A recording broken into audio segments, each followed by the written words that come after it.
I was having coffee with a lead engineer from a major tech firm yesterday.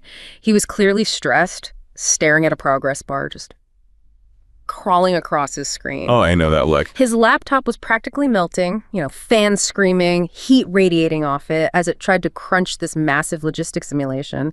And he looked at the machine with just total contempt and said, "It's just a glorified light switch. It's checking one box, then the next. It's blind." Right, sequential processing. It's the brute force way. But then he leaned in, and his whole demeanor changed. The exhaustion just vanished, replaced by this strange, almost nervous energy. He started whispering about the new hardware they're testing. He described a processor that doesn't check boxes one by one. Instead, he said it's like a coin spinning in the air. It's not heads, it's not tails. It's effectively both at the same time. Superposition. He said this machine doesn't search for the exit to a maze. It floods the maze like water, finding every single path simultaneously. That's a perfect analogy. Then the absurdity of it all just hit him. He laughed, but it was a bitter laugh, and he pointed at the table. "But here's the joke," he said. "If I put my coffee cup down too hard 3 rooms away, the whole calculation just dissolves." And there's the paradox. It was such a jarring contrast.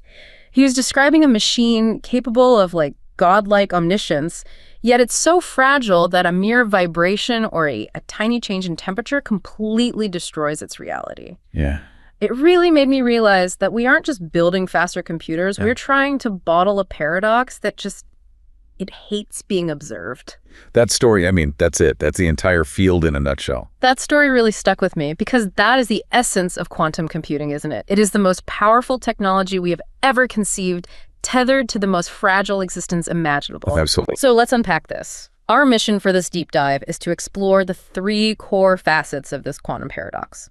First, its immense computational power applied to the physical world, how it promises to architect entirely new realities, from material science to clean energy, conquering our resource limitations. Right, the promise. Second, we have to face the brutal industrial battle against cosmic chaos that's required just to maintain that power.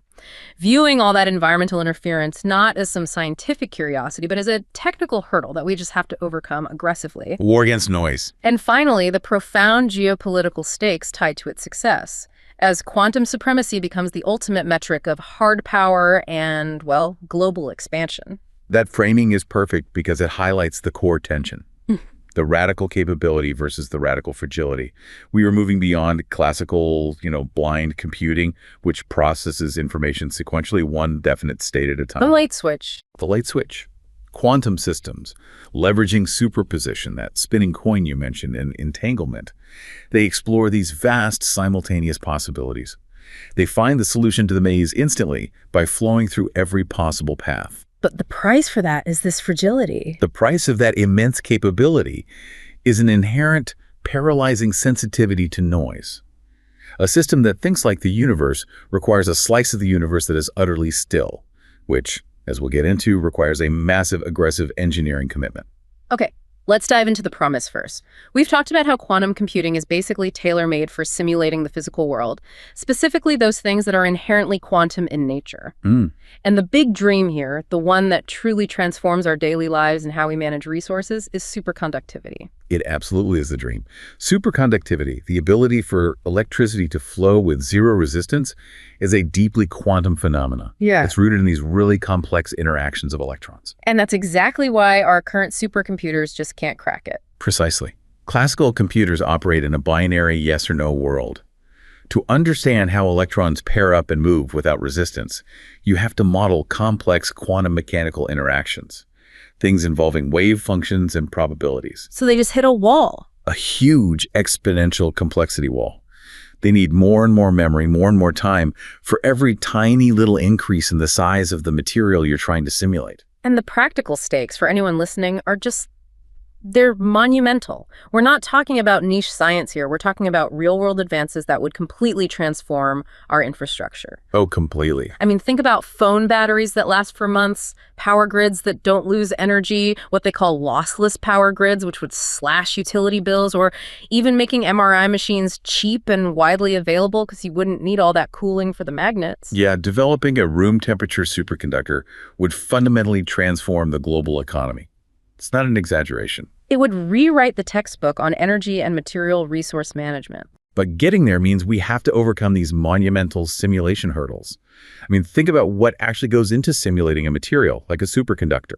You have to encode the behavior of all the particles inside it. And specifically, the particles we care about here are fermions, like electrons, and they have these fundamental rules that qubits don't naturally follow. Precisely. If you try to naively simulate fermions using qubits, you just get useless data. It's what people in the field call the garbage data problem, because a qubit by itself lacks the key intrinsic properties of a fermion. Right, like that Pauli exclusion principle. Exactly, the Pauli exclusion principle, where it says no two fermions can occupy the same quantum state at the same time. This is a crucial rule for how electrons behave in materials, but standard qubits don't enforce it. So historically, scientists relied on the Jordan-Wigner encoding to sort of map these fermionic rules onto qubits to force them to behave like fermions. But our sources are telling us that was the old way, and it proved to be a major computational bottleneck. It was trapping us from making real progress. If it was so inefficient, why did we spend so much time relying on it? That's a really great question, and it speaks to the history of the field. Jordan-Wigner was initially the simplest, most straightforward way to map these systems. The implementation was relatively easy to grasp. But the consequences were huge. The consequence, as you noted, was catastrophic inefficiency. As the system size grew, the more complex the material you were studying, the required number of quantum gates just grew exponentially. And worse, it was, maximally non-fault tolerant? What does that even mean in practice? It means one tiny error anywhere would ruin everything. Because of how the encoding chained the qubits together, an error occurring on one qubit would instantly affect the entire quantum state. You'd have to do massive reruns just to get a single reliable result. We were stuck because while the theory was sound, the execution just required way too much overhead for the hardware we had. So we were stuck at a theoretical roadblock. But now we are seeing breakthroughs that are starting to solve this. Yes. The breakthrough comes from developing alternative fermionic encodings, which are just inherently more efficient, and, critically, developing a new compilation scheme to actually implement them on current hardware. So we had better ideas, we just couldn't run them. Exactly. Theorists had suggested these alternative encodings, but their practical implementation came with these huge overheads that made them nearly useless. The new compilation scheme, however, dramatically improves both efficiency and accuracy. And the numbers on this are pretty impressive. They're staggering.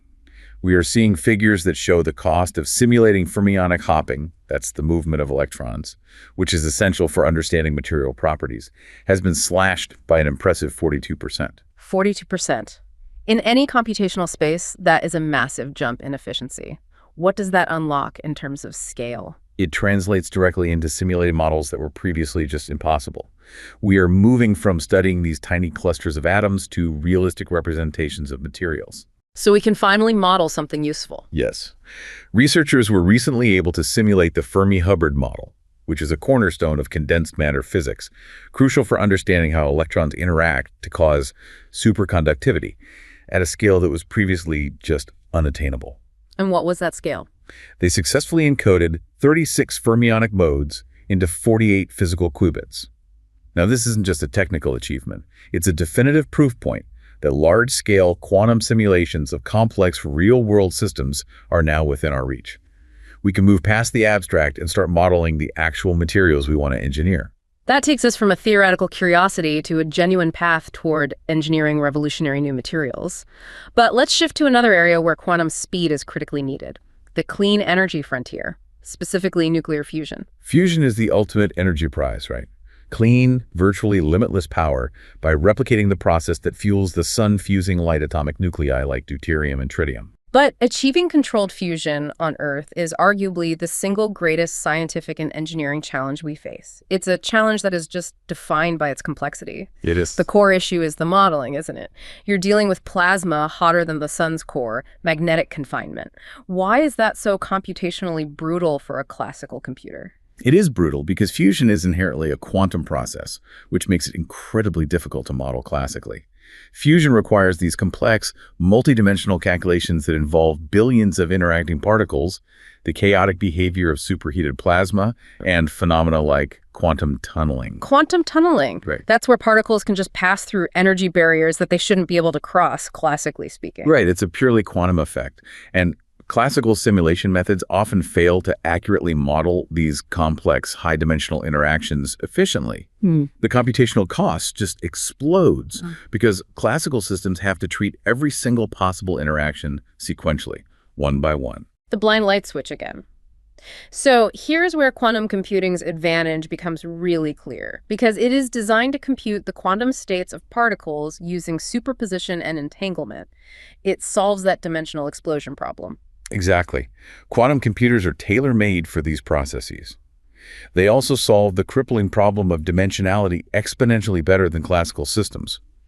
When you have billions of particles interacting in a high-dimensional space, the position, momentum, and spin of every single particle, the computational requirements for classical machines just explode.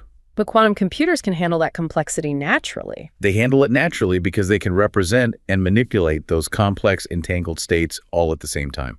Okay, let's get specific about the algorithms. To conquer the complexity of fusion, it's not just one magic bullet. It's a whole toolkit of specialized quantum algorithms that have to work together. That's the crucial insight. It's an architectural approach. There are 3 critical algorithms being leveraged here, often in combination. First, you have the quantum phase estimation, or QPE. QPE. This is a powerful algorithm used to compute the eigenvalues, or the energy levels, of particles within the plasma. This is absolutely essential for accurately modeling those non-classical quantum tunneling effects we discussed. It gives you a much more accurate estimate of energy level transitions than classical models ever could. So QPE tells us the energy dynamics of the particles. What about stability? I mean, that's vital for maintaining the reaction. For stability and for finding the ground state configurations, they use the variational quantum eigensolver, or VQE. VQE. VQE is a crucial hybrid quantum classical algorithm. It finds the ground state energy of a system, which is critical for understanding the most stable particle configurations within the plasma. You want the reaction to be stable and contained, right? Of course. VQE provides the data you need to design those stable configurations. And because VQE is hybrid, it leverages a quantum processor for the hard calculations and a classical computer for optimization. It's particularly well suited for the kind of constrained quantum hardware we have today. And finally, you have the chaos within the plasma itself. The turbulence, the random collisions, the sheer unpredictability of these high-energy systems. That's where quantum Monte Carlo, or QMC, comes in. Classical Monte Carlo simulates stochastic or random processes. QMC is the quantum equivalent. Okay. It's used to simulate the stochastic processes governing the plasma, things like particle collisions and plasma turbulence. These are phenomena that classical methods just fail to model accurately because of the multiple scales of interaction involved. The true power lies in using them all together. So QPE for energy levels, VQE for stability, and QMC for the chaos. Exactly. Together, they allow researchers to depict these interactions much, much more closely than ever before. So we have this unified toolkit. Let's look at the empirical performance gains, because the source material provides a stunning case study here, specifically concerning a tokamak fusion reactor simulation. This is where the rubber really meets the road. The comparison is stark, and it really defines the operational shift we're seeing. When researchers ran a classical simulation of a tokamak reactor, which is one of the most promising magnetic confinement designs, it took approximately 72 hours of calculation time on a high-performance cluster. 3 days. 3 days. And after all that computation, the predicted energy yield accuracy was only about 10% of the actual experimental value. So you wait 3 days for a number that's still off by 10%. Which means that even after that massive computational effort, you still have to rely heavily on expensive real-world trial and error. 72 hours for a result that's still quite far from the target. Now, what happened when they applied the quantum difference, using that combined QPC, VQE, and QMC approach? The quantum simulation took only 8 hours. 8 hours from 72. That is nearly a 90% reduction in the time to solution. And the accuracy leap was even more impressive. The energy yield prediction was within 3% of the experimental value. This massive increase in fidelity means the simulation results are far more predictive of what will actually happen in the expensive, difficult-to-run physical reactor. That's nearly a 90% reduction in simulation time and a more than 3-fold increase in accuracy. That's revolutionary. But tell me, what does a 3-fold increase in accuracy feel like in the lab? It's the difference between guessing and knowing. And it gets even better when you look at the component metrics. For energy state accuracy, those energy levels QPE is calculating, The quantum method showed a staggering 1,000% improvement. 1,000%. The quantum result was accurate to within plus or minus 10 to the negative 5 electron volts, compared to the classical result of plus or minus 10 to the negative 2. That difference sounds small, but I'm guessing it's huge. It's critical because the reaction's behavior is dictated by these tiny energy differences. The classical inaccuracy masks crucial details. Quantum precision reveals them. And for simulating plasma turbulence, that chaotic multiscale problem QMC is designed for, they saw a 75% reduction in time going from 1 hour to just 15 minutes. So this is no longer just theory. No. This is the difference between testing 3 designs a month versus 20 designs a month. It pushes the entire fusion timeline forward drastically. We are truly beginning to architect the physical world with this kind of speed. It's astonishing, this godlike ability to simulate reality in a fraction of the time with exponential increases in precision. But this brings us back directly to the story that started this dive.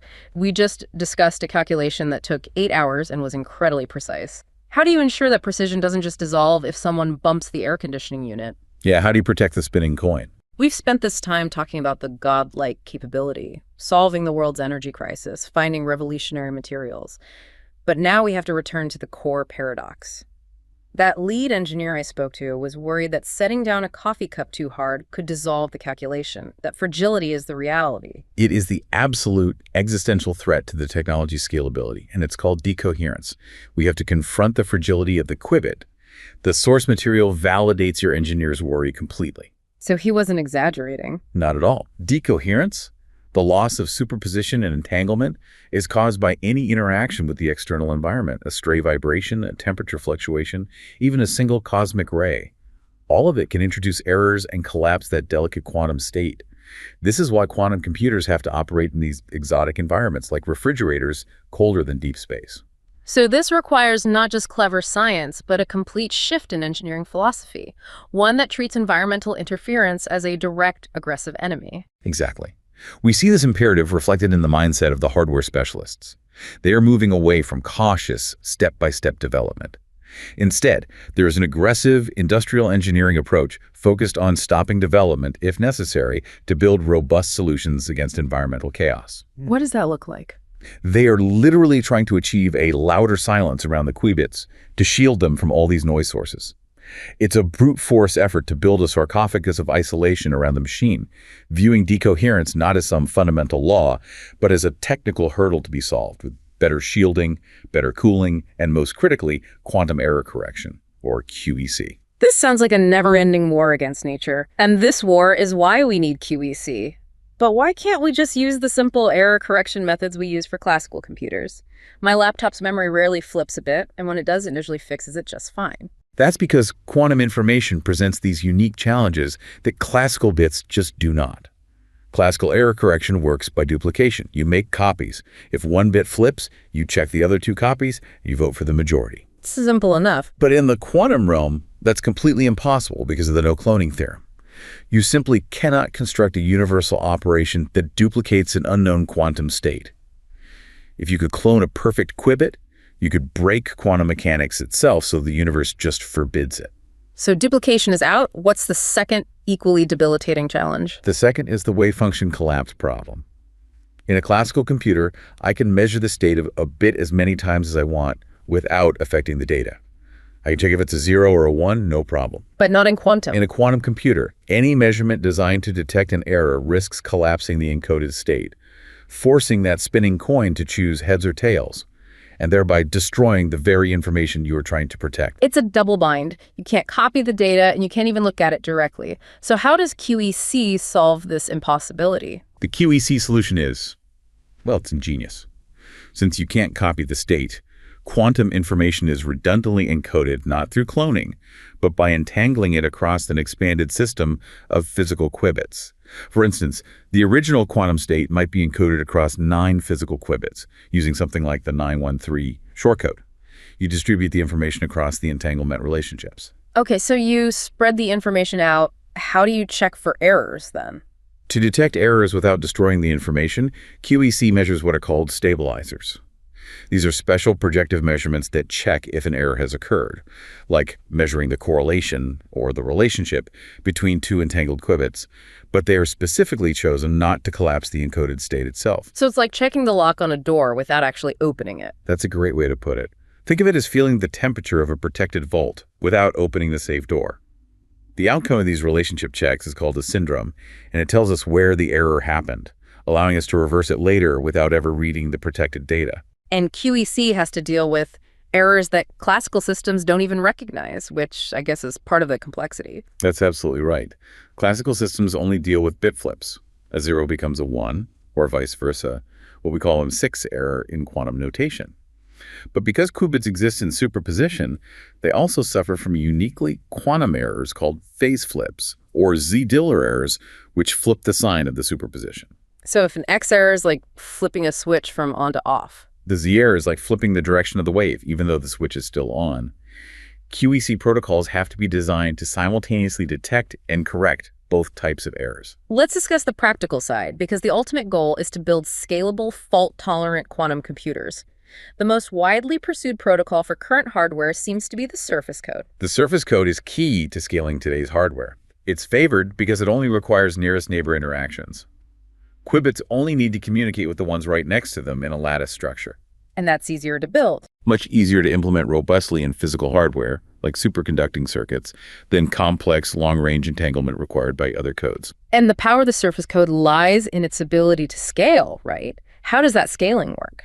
The code's capability to correct errors scales with its size, which we define by its distance, data or dollars. And this distance scales with the size of the lattice. For example, a distance 3 surface code has the parameters 13, 1, 3, meaning 13 physical qubits encode one single logical qubit and can correct one error. To improve accuracy, you have to increase the size of the lattice and thus the distance. This brings us back to the brutal reality of the cost. To achieve this reliability, to achieve that pristine 8-hour fusion simulation we talked about, you need a massive number of physical qubits for every useful logical qubit. The QEC overhead is immense, and it's the primary challenge to achieving scale. Current estimates suggest that to perform a truly useful task, to achieve genuine quantum advantage, we might need well over 1 million physical qubits to encode the necessary number of reliable logical qubits. We are talking about hundreds or even thousands of physical qubits dedicated purely to correcting errors for a single computational qubit. This is the brute force engineering cost of achieving that louder silence. And the process of correction itself is incredibly complex. You get the error syndromes, those zeros and ones telling you an error occurred, but then you have to decode them in real time instantly, or the error propagates and destroys the calculation. Decoding is where classical computing power re-enters the equation, and it's a terrifying logistical challenge.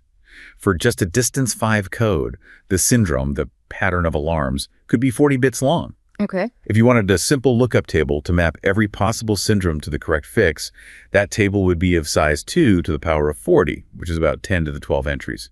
You simply cannot build a lookup table that large and query it fast enough for large, useful quantum systems. So you can't just have an answer key ready. No. Therefore, errors have to be managed using these complex, real-time decoding techniques, typically relying on approximate inference. Think of it like a detective arriving at a crime scene where 40 different alarms have gone off across a neighborhood.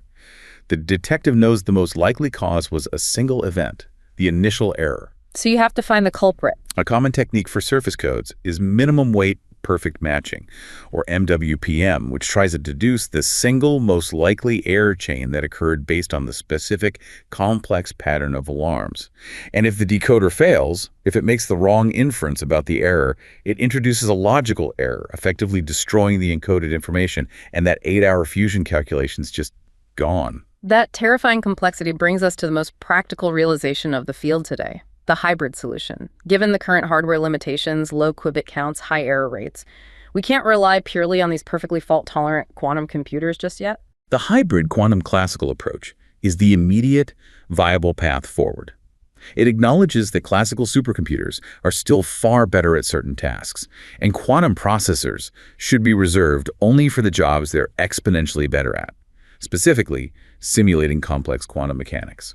What does that division of labor look like in practice, especially considering how fast that decoding has to happen? Classical computers handle the bulk of the work.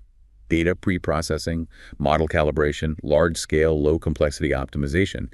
And crucially, they also handle the real-time decoding for QEC.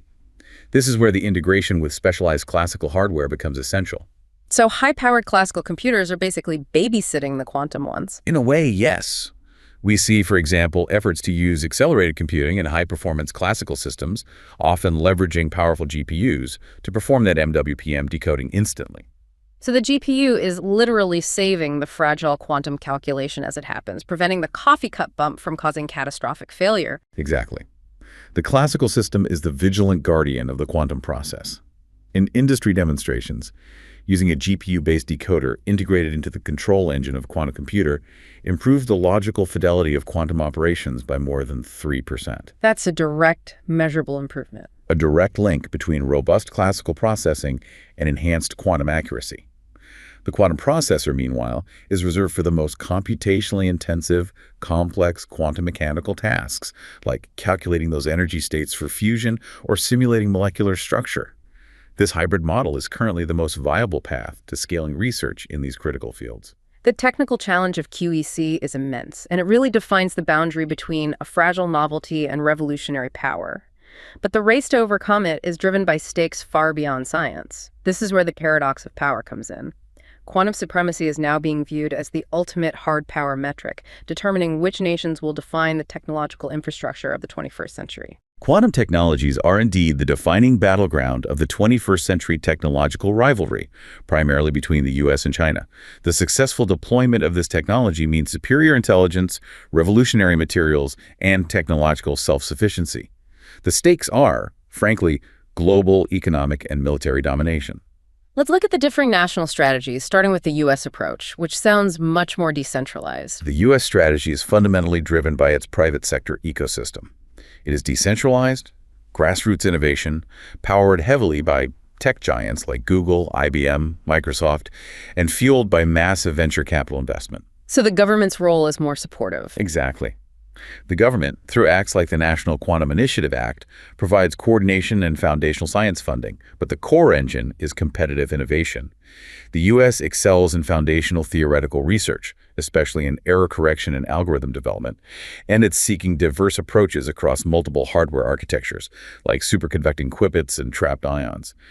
It's a strategy that's banking on agility and private sector scale. In contrast, the Chinese approach is centralized, state-led, and backed by these astonishing investment figures that they dwarf most private sector efforts. China has placed quantum research at the absolute heart of its quest for technological self-sufficiency and global dominance. We see a centrally coordinated, state-led strategy backed by colossal investment, including a national fund explicitly targeting quantum computing and related technologies totaling 1 trillion yuan. That's an astronomical state-mandated commitment. It is, and their focus has yielded spectacular hardware scaling achievements, such as the Zhuangzi 3.0, a 1 or 5 qubit processor, which demonstrated a significant quantum advantage. They prioritize getting powerful hardware into the field as fast as possible. And China has focused aggressively on a related but distinct field, quantum communication, making it a geopolitical tool. Yes. China is the leader in deploying quantum key distribution, or QKD. They utilize the MISHA satellite part of their QESF program to establish ultra-secure QKD links, including those with partners like Russia and South Africa. So this makes quantum not just a lab curiosity for them. It makes it a tool of geopolitical expansion, specifically targeting BRICS and Belt and Road countries by offering theoretically unbreakable secure communication channels. The urgency of this race brings us to the phenomenon that cryptographers describe as the silent countdown. This is the immediate security threat posed by theoretical quantum computing capability. This is the most pressing and widely discussed security threat, the collapse of encryption. Once sufficiently powerful, large-scale, fault-tolerant quantum computers exist, Peter Shor's algorithm will undermine the cryptographic backbone of modern digital life, specifically RSA and elliptic curve cryptography. Everything. Every secure transaction, diplomatic cable, financial record, and military communication protected by those standards could be compromised. The danger isn't tomorrow, but the day after the quantum breakthrough. And that leads directly to this chilling concept of harvest now, decrypt later. It is happening today. Governments and malicious actors know that Q-Day is coming, the moment quantum computers achieve the necessary scale and fidelity. They're already engaging in harvest now, decrypt later. So they're just vacuuming up data. They are collecting and storing vast quantities of currently encrypted data. Everything from intellectual property and financial records to military command structures and classified diplomatic cables to be retroactively compromised once that large, fault-tolerant quantum machine is operational. It is genuinely chilling. It means our entire digital past is just a time capsule waiting for the key. Exactly. The tension is that all of digital history is currently vulnerable to a single future moment. The consequences here are profound, affecting everything from banking to military stability. How does this kind of technological instability impact strategic military thinking? The collapse of deterrence itself could be the most severe consequence. If adversaries believe that they can intercept and decrypt communications in wartime, the incentive structure shifts dramatically. It could increase the risk of preemptive action. Trust just evaporates. Trust in command and control systems evaporates if encrypted messages from years ago can suddenly be read. Furthermore, we have to look at quantum sensing, another branch of the technology using ultra-precise quantum magnetometers. These sensors could fundamentally undermine strategic stealth. Like finding submarines. Exactly. Submarine-based deterrents, or boomers, rely entirely on being hidden to provide a second strike capability, which guarantees nuclear stability. But these ultra-precise sensors could potentially detect stealth submarines at depth, thereby undermining a nation's second strike capability and completely destabilizing the strategic balance. So what defenses are being put in place against this silent countdown? Because waiting for Q-Day is clearly not an option. The primary mitigation strategy is the transition to post-quantum cryptography, or PQC. These are new algorithms that are resistant to quantum attacks. They're currently being standardized by organizations like NIST. But that's a huge undertaking. It's a slow, multi-year process due to the sheer ubiquity of current systems across every financial, military, and digital platform globally. It's like trying to replace every lock on Earth simultaneously. And the other defense? QKD. The other defensive measure is quantum key distribution, QKD, which offers theoretically unbreakable keys, but its scalability is severely limited by distance. And as we noted, China holds a strategic lead in its deployment, making it a geopolitical tool rather than a universally deployed defense right now. This all raises a crucial governance dilemma because the technology is developing far faster than the legal and ethical frameworks surrounding it. We are creating tools of massive surveillance before we even understand their legal implications. That is the central challenge. The ethical erosion is massive. Quantum sensing enables ultra-precise, pervasive surveillance. This could potentially create a quantum panopticon where precise location and activity tracking becomes commonplace, creating a level of monitoring that outpaces current legal safeguards and severely erodes privacy and civil liberties. It seems like we've seen this movie before. The lesson from history is clear. Governance cannot lag the technology, as it often did with nuclear weapons, or even the early days of AI. Early engagement is vital to prevent fragmentation, hoarding, and eventual confrontation over access to these transformative tools. And finally, there is the global equity problem, the quantum divide. If this technology is concentrated in the hands of a few powerful nations, the US and China, what happens to the rest of the world? We risk exacerbating the digital divide, but with significantly higher stakes. Currently, most infrastructure, investment, and expertise are concentrated in the global north, the US, China, and the EU. This creates a structural vulnerability for states in the global south. They lack control over this technology. They are structurally vulnerable. What does that exclusion look like in practical real-world terms beyond just military vulnerabilities? States lacking quantum-secure communications or computing may face structural vulnerability and increased technological dependency on the major powers. If they have to purchase quantum solutions from a small number of providers in the north, they could find themselves in a relationship of dependency reminiscent of, colonial trade patterns. And the highest stakes might be existential. The ultimate high stakes relate directly to climate change and resource scarcity. If access is restricted, the countries most vulnerable to climate change, those needing advanced climate modeling, resource optimization, or groundwater management, will be excluded from the quantum-enhanced solutions that could ensure their survival and self-sufficiency. This isn't just about economic advantage, it's about global resiliency.